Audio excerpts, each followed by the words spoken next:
All right, here are our 3D printers. We have 4 right now. I'm trying to get more. But make sure that there are no 3D printed parts on the bed of your printers, okay? And if it's printing, then it will move and this light will turn red. So make sure that the printer that you're trying to print on is clear and there's nothing on it. So this is a clear bed.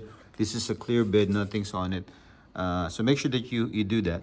Now you can't also print if you are a submitter. So when you access the file or the link I provided, you are a submitter, and I'm the only one who can change this. So make sure that you tell me that you've accessed the workspace so I can switch you from a submitter to a member.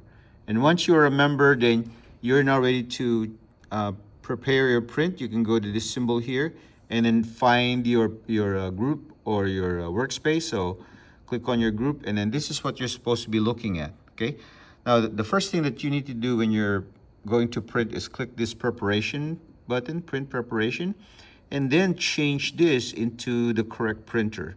Do not select any of these down here, okay? So don't select any of these. Make sure that you select a printer from your workspace printer. You should have at least one, okay? Either called C1, so this is C1, this is going to be D1, this is B1, this is A1. So make sure that you select the printer that you have.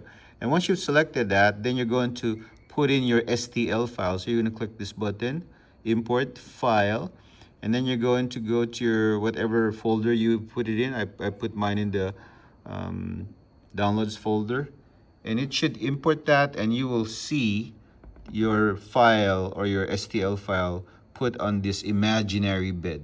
One of the things that we need to do is adjust our settings. So you're going to see these three buttons over here. You click that, and then you click in this scroll down and click in more settings. You click that, and then make sure that the base layer is RAF, and it should be by default. But what we want to do is adjust the base layer. So click this, and then you want to scroll down here, and you want to adjust these 3 settings, okay? So this is supposed to be 0.35, and we're adjusting these so that your 3D printed objects do not really stick to your raft. So this one is already set to 4 by default. So you're going to want to change this to 35, 0.35, 0.35, and that's just 4. And once you've done that, then that's it. You're done with that one. And then you're ready now for Makerbot to slice it. And so that slicing can begin by clicking print preview. And then you can see here that Makerbot will start to slice. It will try to calculate how long it will take. And once it's done, it says that your print preview is ready. Now you're going to be ready to print. So all you're going to do is just put it in the queue or click print. And then once you click that red button here, then you should be able to print now.